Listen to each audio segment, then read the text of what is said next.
Hello my dear students. Today I will make you understand about sound with letters C and S. When C comes with letter I, E and Y, then its sound becomes S, like citrus, certain, fancy. And when it comes with other consonants,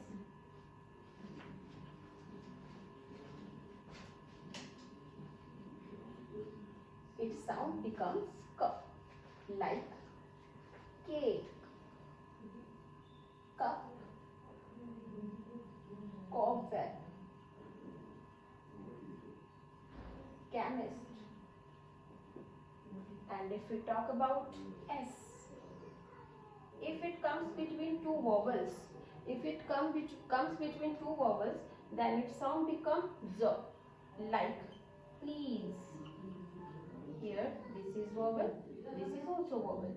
And like other word, excuse, vowel, and this is also vowel. And when it comes cousin, one more word is cousin. This is vowel and this is also vowel. But when it comes between one vowel and one consonant, then its sound becomes S, like cast. This is vowel and this is consonant. And other word is chemist. This is vowel and this is consonant. I hope आपको ये समझ आया हो. Thank you.